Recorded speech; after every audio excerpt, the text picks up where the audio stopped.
సముద్రం చాలా విశాలమైంది. ఈ భూమి మీద 3 వంతులు ఏంటంట? నీరు, 1 వంతు భూమి. అంటే 75% ఈ భూమిలో 75% నీళ్లే, 25% మాత్రమే భూమి. సముద్రం చాలా విశాలమైంది, సముద్రం చాలా లోతైంది. అదే సముద్రంలో ఓడ ఉంటుంది.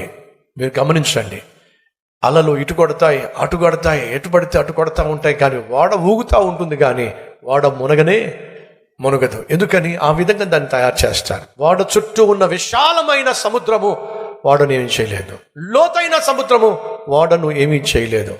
కానీ ఓడను ముంచగలిగింది ఏంటో తెలుసా మీకు? చెప్పండి ఏమిటో? సముద్రం కాదు, సముద్రం ఉన్న నీళ్లు కొంచెం లోపలికి వెళ్తే చాలు వాడేమవుతుంది? ఏమర్థమైంది మీకు? మనం అందరం కూడా పాపిష్టి లోకంలోనే ఉంటాం, పాపిష్టి లోకంలోనే ఉండాలి.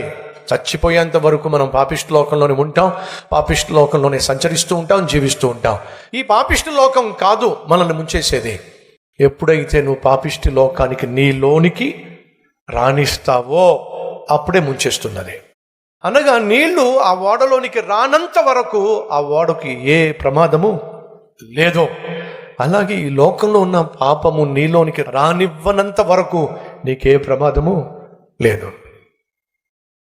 ఎప్పుడైతే నీ హృదయంలోనికి, నీ జీవితంలోనికి పాపాన్ని రాణిస్తావో అదే నిన్ను ముంచేస్తుంది, అదే నీ జీవితాన్ని నాశనం చేస్తుంది. వింటున్నావా సహోదరి సహోదరులు? ఏ పాపాన్నైతే నీ జీవితంలోకి రాణిస్తావో, ఏ కోరికనైతే నీ జీవితంలో జరగనిస్తావో, ఏ అపవిత్రతకైతే నీ జీవితంలో చోటిస్తావో అదే నిన్ను ముంచేస్తుంది. ఈరోజు వాస్తవంగా నిన్ను ముంచేస్తుంది అదే. నీ కుటుంబంలో శాంతి లేకుండా, సమాధానం లేకుండా, సంతోషం లేకుండా చేసింది ఏంటో తెలుసా? అదే. ఏది? ఏ పాపమైతే నీ లోపలికి రానిచ్చావో, ఏ పాపమైతే నీ జీవితంలో ఉండనిస్తున్నావో. తమ్ముడు చెల్లి వింటున్నావా? సహోదరి సహోదరులు వింటున్నావా? పాపిష్టి ప్రపంచం కాదు నిన్ను నాశనం చేసేది, నువ్వు లోపలికి రానిచ్చే పాపమే నిన్ను ముంచేస్తుంది.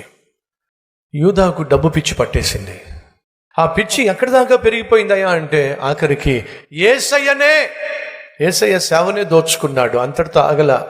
యేసయ్యని అమ్మేస్తే పోలా అని చెప్పి యేసయ్యని 30 వెండి నాణ్యాలకు బేరం పెట్టేశాడండి. సహోదరి సహోదరులు, ఎంత దారుణం!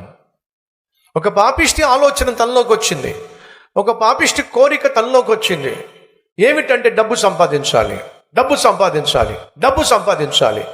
ఆ డబ్బు సంపాదించే ప్రక్రియలో ఏ గబ్బు పనైనా చేయడానికి సిద్ధపడేవాళ్ళు మనలో ఎంతమంది లేరు?